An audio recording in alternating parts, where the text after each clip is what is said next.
Kembali kita mulai pendalaman Alkitab kita dari kitab Mazmur pasal 37. Temanya adalah 4 pilar untuk pemulihan kehidupan ini. Ya, kita lihat bahwa Mazmur 37 itu diberikan seperti dari seorang bapa kepada anak. Tujuannya adalah untuk membangun kehidupan. Dan ketika bicara dengan membangun kehidupan, ini bicara tentang diberikan di dalam keluarga, di dalam rumah. Ya, ini juga sama dengan hal yang Tuhan lakukan dalam kehidupan kita, bahwa Tuhan saat ini membangun kehidupan kita. Tetapi cara Tuhan membangun kehidupan kita itu adalah dengan menuntun kita di dalam kehidupan keseharian kita. Yaitu yang digambarkan sebagai kehidupan di dalam keluarga ataupun di dalam rumah. Jadi banyak orang sama ini hanya sekedar bahwa mementingkan bahwa lu harus pergi ke gereja, harus ikut kegiatan rohani sana sini. Kadang mereka melupakan bahwa justru kehidupan keseharianlah disitulah Tuhan membangun kehidupan kita. Sebab itu dalam kehidupan keseharian kita harus terhubung dengan Tuhan, ya. Nah kemudian Anda tahu bahwa ketika Tuhan mulai membangun hidup kita bukan ketika Dia memberikan nasihat, tetapi ketika Dia memberikan kita atau memperlakukan kita sebagai anak. Anda bayangkan ketika Anda punya seorang bayi, ya, uh, Anda sudah mulai membangun kehidupan anak itu, mempersiapkan kehidupan anak itu untuk dibangun, ya. Dengan cara adalah Anda memberi, ya. Awal dari mula adalah orang tua memberi. Segala yang dibutuhkan anak itu disediakan, ya. Termasuk dari kebutuhan yang kecil sampai yang besar gitu, semua, baik minum susunya, baik tempat tidurnya, keamanannya, mungkin juga AC-nya, semua Anda berikan tanpa Anda mengharapkan sesuatu. Dan ketika anak itu bertumbuh dewasa, anak semakin bisa berinteraksi, semakin tahu bahwa orang tua yang mengasihi, maka anak itu juga pun akhirnya pasti akan mau mengasihi orang tuanya dan menyenangkan. Artinya dalam arti mau mempermuliakan orang tuanya, tidak mempermalukan orang tuanya. Demikian juga lah kehidupan kita dengan Tuhan. Dimulai dengan Tuhan memberi kepada kita. Ya, Anda harus menerima dulu. Baru Anda bisa melihat kebaikan Tuhan. Kita ngeliat aja langsung Mazmur 37.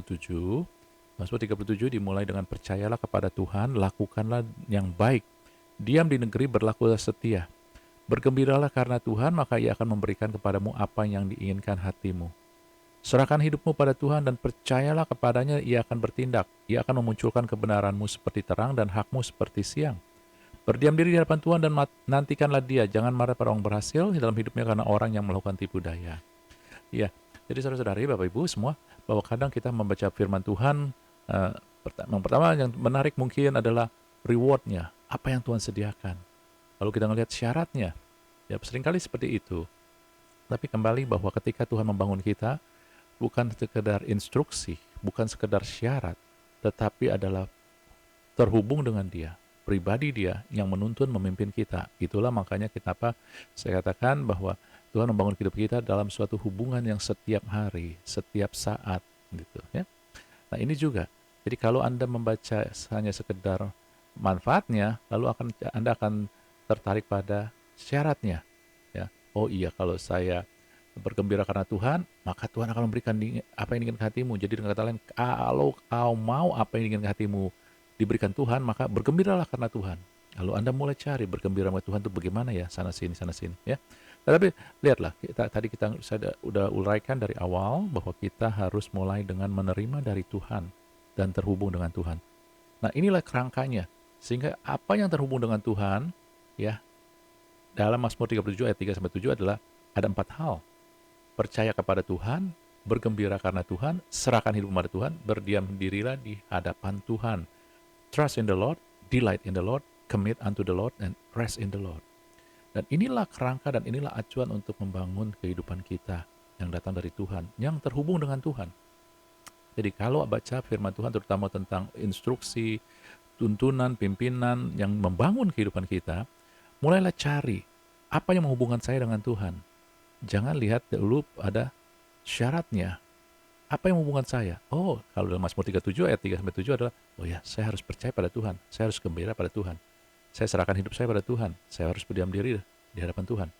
Lalu kemudian ketika kita udah tahu ini yang menghubungkan saya dengan Tuhan, lihatlah apa yang Tuhan beri buat saya. Karena Tuhan nggak akan suruh kita bergembira dengan dibuat-buat. Pasti karena ada sesuatu yang Tuhan beri. Tuhan nggak suruh kita, oh yuk serahin hidupmu, supaya kamu ya nggak ada kehendak lagi. Nggak.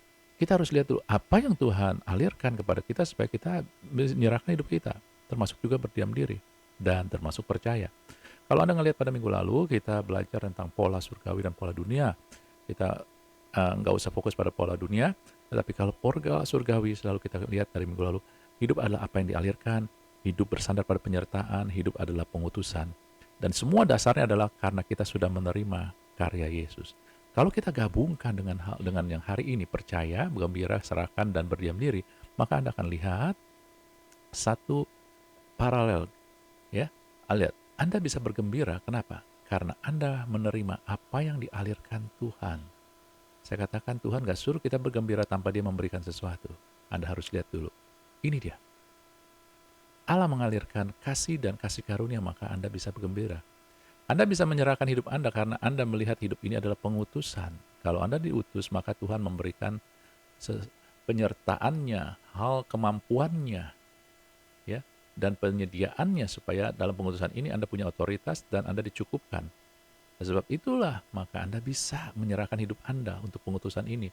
Anda bisa berdiam diri dalam Tuhan karena ketika Anda melihat penyertaan Tuhan, hadirat Tuhan, maka Anda bisa tenang apapun yang Anda hadapi. Demikian juga dengan percaya.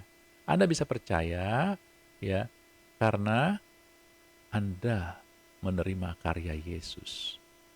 Ya, berbeda dengan mungkin yang selama ini kita pahami, percaya itu sepertinya adalah usaha kita. Tetapi kalau dalam Tuhan, yang Tuhan membangun hidup kita, percaya itu bukan usaha kita, percaya itu adalah karena kita menerima karya Dia. Jadi mari kita ngelihat tentang percaya kepada Tuhan ini di dalam konsep Tuhan, ya. Konsep kerajaan Allah. Ya, pola kerajaan Allah selalu melihat segala sesuatu dimulai oleh Tuhan, bukan manusia. Kalau Anda bisa mengasihi Tuhan karena dimulai Allah mengasihi Anda terlebih dahulu. Kalau Anda bisa mengampuni orang karena dimulai dengan Allah telah mengampuni Anda terlebih dahulu. Itulah pola perjanjian baru. Ketika Yesus telah mati, dia telah tebus kita, maka ini yang terjadi. Oke? Kalau perjanjian lama, Yesus belum mati, belum bayar segala sesuatunya, maka Anda harus mengampuni orang supaya Allah mengampuni Anda. Gitu. Oke? Anda harus mengasihi Tuhan supaya Tuhan mengasihi Anda. Tetapi dalam konsep perjanjian baru, karena Tuhan Yesus sudah bayar, maka dimulai oleh Tuhan. Yesus sudah mati, dia sudah mengampuni Anda, maka Anda bisa mengampuni. Yesus sudah membuktikan bahwa Allah begitu mengasihi Anda, maka Anda bisa mengasihi Dia. Itu dia konsepnya, ya. Jadi demikian juga percaya. Percaya dari konteks dari apa yang Tuhan Yesus sudah sediakan adalah hasil, bukannya syarat. Hasil Anda melihat dengan pola pikir yang benar, melihat apa yang Tuhan sudah sediakan dan lakukan. Oke? Jadi sebenarnya percaya itu adalah Tuhan yang bangun, bukan kita. Kalau kita yang bangun, percayanya tidak kokoh. Tapi ketika Tuhan yang bangun, Anda akan kokoh. Jadi yang saya mau katakan begini, saudara-saudari, ya. Banyak kali kita melihat kata percaya ini adalah sesuatu yang bersumber pada kita. Tetapi kalau konteks di dalam kerajaan Allah, percaya itu bukan bersumber daripada kita. Mungkin kita bisa percaya dalam level tertentu, tetapi nggak bisa sempurna. Yang Tuhan berikan adalah percaya itu mudah ketika Anda melihat apa yang Tuhan Yesus telah lakukan. Yuk kita melihat aja. Kata percaya ini batah, ya. Dalam bahasa Ibraninya, Tuhan pilih Ibrani karena Tuhan punya tujuan, dan Ibrani itu adalah piktogram, artinya berdasarkan gambar, bukan abjad, ya. Nah, kata batah ini terdiri dari 3 aksara, bet, tet, dan chet, ya. Nah, Tuhan selalu mau sesuatu berdasarkan hubungan. Termasuk ketika Anda harus percaya, Dia minta Anda percaya karena hubungan, bukan karena pengetahuan. Jadi dengan kata lain, banyak orang menyelidiki Alkitab, tapi belum tentu mereka memiliki sikap percaya. Anda baca Alkitab, belum tentu Anda memiliki sikap percaya. Tetapi ketika Anda punya hubungan dengan Tuhan, maka percaya itu akan datang. Ya. Nah, kita ngelihat kata bet ini, ya, artinya rumah. Dan Anda bisa menikmati rumah kalau Anda di dalam rumah. Kalau Anda di luar rumah, hujan kehujanan, ya, dingin kedinginan. Tapi kalau Anda di dalam rumah, Anda menikmati manfaatnya. Kenapa Anda di dalam rumah? Karena Anda bagian dalam keluarga. Ya, jadi kenapa saya sebutkan ini? Karena ini semua konsepnya percaya ada di sini. Kemudian ada juga TED. TED ini artinya sesuatu yang melingkar.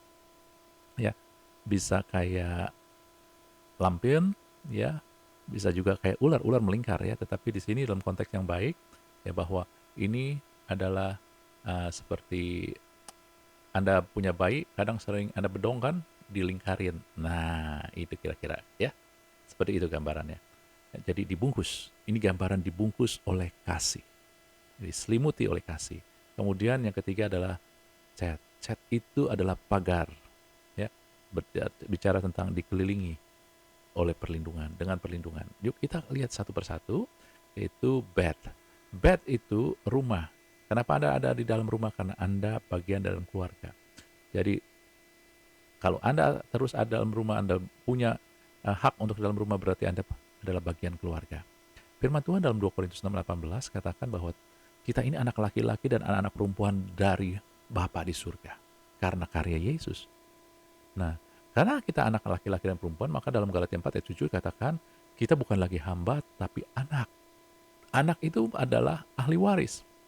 Nah, kita bukan bicara tentang warisan atau apapun juga. Yesus sudah mati, maka kita memiliki warisan. Warisannya adalah apa yang dimiliki Yesus sekarang ada pada kita.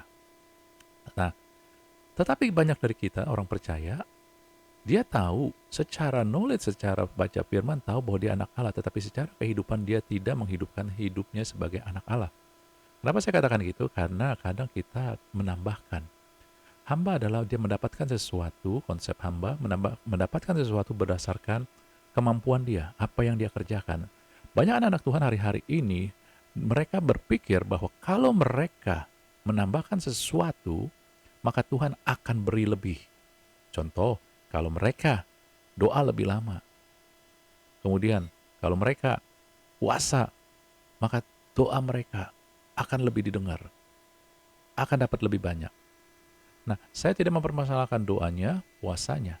Doa puasa adalah membuat kita lebih peka, membuat kita menyediakan waktu lebih khusus buat Tuhan, membuat kita bisa lebih dengar suara Tuhan. Tetapi doa puasa tidak menambahkan pemberian Tuhan, karena Tuhan sudah memberikan segalanya buat kita. Sikap seorang anak adalah dia sudah mewariskan segalanya, sehingga apa yang dia lakukan tidak membuat Allah lebih lagi memberi. Tetapi apa yang dia lakukan menunjukkan bagaimana dia menghormati, bagaimana dia juga bertanggung jawabnya terhadap apa yang diberikan. Itu dia. Makanya ketika Anda mau menghormati Tuhan, Anda berdoa dan Anda berpuasa lebih lagi. Ketika Anda mau bertanggung jawab, Anda lebih rajin lagi. Ini dia. Oke? Jadi bukan karena lebih rajin supaya Anda lebih banyak, tetapi karena Anda mau menghormati, karena Anda bersyukur dapat begitu kemurahan Tuhan. Ini harusnya sikap yang dimiliki oleh anak-anak Tuhan hari-hari ini. Bukan menempatkan Allah menjadi Bapa yang seolah saya harus jungkir balik dulu, berguling-gulingan dulu baru Tuhan kasih. Pertanyaannya, apakah Anda ataupun apakah anak Anda harus guling-gulingan dulu untuk minta sesuatu, ya, baru Anda beri? Enggak kan? Kalau kita Bapa yang di dunia aja tahu memberi yang terbaik, apalagi Bapa di surga. Amin. Jadi hiduplah. Oleh sebab itu, supaya percaya itu muncul hasil, dihasilkan dalam hidup kita, hiduplah sebagai anak-anak Bapa yang menerima karena status. Ini prinsip daripada kerajaan Allah. Anda diberi karena status Anda sebagai anak yang telah dibayar oleh Tuhan Yesus. Kemudian konsep kedua adalah Ted, itu dibungkus kasih. Yeremia 31 ayat 3 katakan, aku mengasihi engkau dengan kasih yang kekal, sebab itu aku melanjutkan kasih setiaku kepadamu. Tapi ibu saudara-saudari, kita ini dibungkus oleh kasih yang kekal. Kasih yang kekal artinya kasih yang tidak pernah berkurang, tidak pernah tidak ada. Bahkan kalau terjemahan aslinya kasih yang kekal itu aslinya kasih yang tidak terbatas. Oke? Kasih tidak terbatas. Dan di dalam firman Tuhan dalam Roma 5 ayat 35 dikatakan, siapa yang dapat memisahkan kita dari kasih Kristus? Anda ini dibungkus sempurna sehingga nggak bisa dipisahkan. Baik itu yang kelihatan, penindasan, kesesakan, penganiayaan, kelaparan itu kelihatan semua. Ketelanjangan, bahaya pedang kelihatan, nggak bisa. Dan menariknya juga bahwa uh, kelaparan dan ketelanjangan di sini bukan hanya sekedar bicara secara fisik. Ya, contoh ketelanjangan bukan hanya sekedar fisik karena kemiskinan, ya, tetapi juga ketelanjangan adalah aib. Bicara tentang aib, suatu aib yang Anda miliki, kalau Anda melakukan aib pun, kasih Tuhan tidak bisa terpisahkan dari Anda. Tuhan gak mau Anda berbuat dosa, Tuhan gak mau berbuat aib, tapi Tuhan tetap mengasihi kita. Tetapi dalam kasih itulah tetap ada didikan. Anda akan dididik, tetapi tidak dihukum. Roma 8 ayat 1-2, tidak ada lagi penghukuman barang siapa di dalam Kristus. Oke? Tetapi ada didikan. Salah satu bagian dari perlindungan kita adalah kita dididik. Oke? Nah, anak-anak Anda pun juga, supaya contohnya anak-anak Anda supaya mereka bisa tidak dalam keadaan bahaya, maka Anda didik mereka. Tidak boleh ketika masih kecil, tidak boleh mereka nyalain kompor sendiri. Maka Anda kalau mereka nyalain kompor sendiri, Anda akan didik, bukan hukum, akan didik supaya mereka ingat, gitu ya. Didikan akan membawa kebaikan, membawa perlindungan. Nah, itu yang Tuhan lakukan. Kemudian juga hal yang tidak kelihatan sekalipun tidak akan bisa memisahkan kisah dari kasih Kristus. Aku yakin Roma 8, 38, 39, baik maut, hidup, baik malaikat, Anda nggak bisa ngelihat maut, Anda nggak bisa ngelihat, ya itu bukan sesuatu yang Anda lihat. Malaikat-malaikat juga makhluk roh. Pemerintah di sini juga penghulu di udara. Ya, sekarang maupun akan datang kuasa yang di atas maupun yang di bawah, segala sesuatu makhluk lain tidak akan dapat memisahkan kita dari kasih Allah yang ada di dalam Kristus Yesus. Nggak ada. Jadi bagaimana? Anda sempurna dibungkus. Ketika Anda hidup dengan keyakinan yang kokoh bahwa saya dikasihi senantiasa, dengan kasih yang tak bersyarat, kasih yang ya tidak ada ujungnya, maka hasilnya percaya itu akan datang. Percaya bukan hanya karena saya percaya Tuhan tolong saya, enggak. Percaya itu akan muncul ketika saya anak. Enggak mungkin bapak saya yang baik meninggalkan saya, diamin aja. Saya orang yang dikelilingi oleh kasih yang tidak bisa dipisahkan dengan apapun juga. Enggak mungkin kasih ini tidak memberikan yang terbaik buat saya.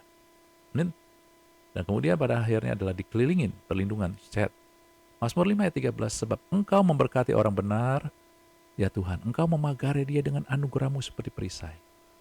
Ya, anugerah Tuhan diberikan kepada kita sebagai perisai, perlindungan. Kepada siapa? Orang benar. Pada zaman dulu orang benar adalah karena orang yang berbuat benar. Tetapi sekarang ketika Yesus mati buat kita, maka kita telah dibenarkan oleh Tuhan Yesus. Bukan oleh karena perbuatan kita, tetapi karena darah anak domba Allah. Penebusan Tuhan Yesus. Maka kita jadi orang benar. Dan sebagai orang benar, Alkitab bilang, kita dipagari dengan anugerah. Sebab itu, punyalah kehidupan yang yakin bahwa dimanapun saya ada, karena saya sudah dibenarkan, maka saya pun dipagari, diperisai oleh anugerah Tuhan yang melindungi saya.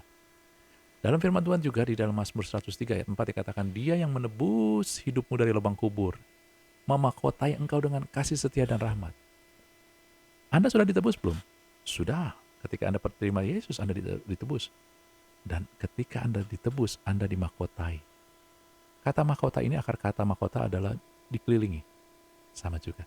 Sekarang Anda dikelilingi, Anda nggak bisa lihat mahkota Anda, tetapi Anda tahu Anda sekarang hidup dikelilingi oleh kasih setia dan rahmat.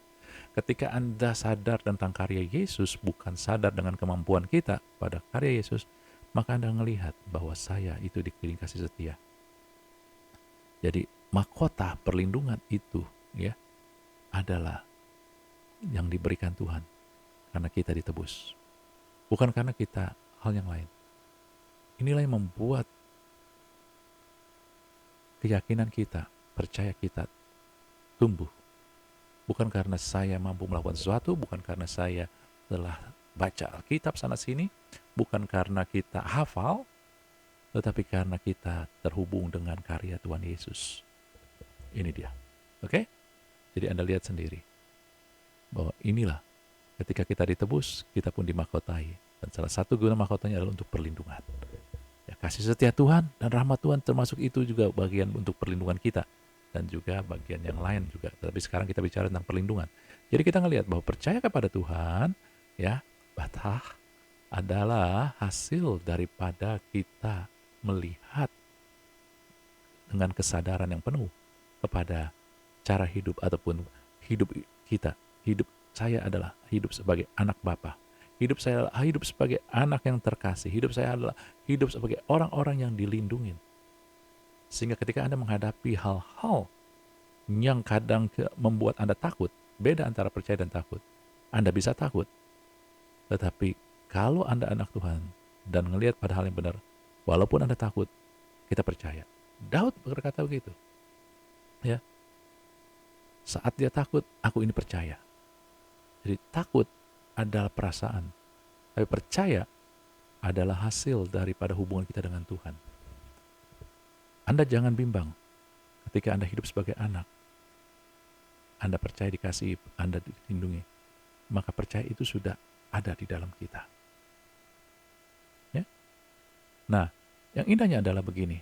Percaya ini tadi kita kelihatan kata bed, head, dan chat itu semua keluarga, kasih, dilindungi. Ini semua adalah bagian dari keluarga, bagian dari satu family, dan ini kenapa kita dalam keluarga, kenapa kita dibungkusi kasih, kenapa kita dikelilingi perlindungan, semua karena ada perjanjian darah yang dicurahkan oleh Tuhan Yesus. Dan darah Tuhan Yesus ini adalah darah kekekalan. Sehingga apa yang saya mau katakan, tidak bisa dibatalkan. Anda nggak bisa dibatalkan jadi anak. Anda nggak bisa dibatalkan jadi terkasih. Karena Tuhan firman ngomong, bukan saya yang ngomong. Firman Tuhan, tidak ada yang bisa memisahkan kita dari kasih Kristus. Termasuk juga tidak ada yang bisa membatalkan perlindungan dalam kehidupan Anda. Oleh sebab itu, jangan pernah khawatir. Hidupilah ini, maka Anda akan melihat, hidup Anda akan dibangun, Anda akan melihat kuasa Tuhan, mujizat Tuhan, hal-hal yang Tuhan janjikan terjadi dalam hidup kita. Tuhan sudah berikan segalanya di dalam hidup kita. Ketika dia mati di kayu salib, dia bukan hanya menebus kita, tapi dia membayar segala sesuatu untuk kita berhasil. Bahkan segala sesuatu milik dia diwariskan kepada kita. Tetapi itu sudah di dalam kita. Nah, percaya inilah saluran supaya kita mengeluarkan, menyalurkan keluar. Ya, jadi kita tidak akan menyalurkan keluar kalau kita nggak tahu, kita nggak sadar itu ada. Banyak orang-orang percaya nggak sadar bahwa mereka sudah diberikan segala sesuatu untuk hidup berkemenangan, bahagia, punya otoritas. Karena mereka nggak sadar, mereka nggak gunakan. Ataupun mereka tahu ada, tetapi mereka pikir itu harus diusahakan dengan kekuatan mereka. Bukan oleh karena hubungan mereka dengan Tuhan. Bagaimana mereka terhubung dengan Tuhan? Nah ini dia.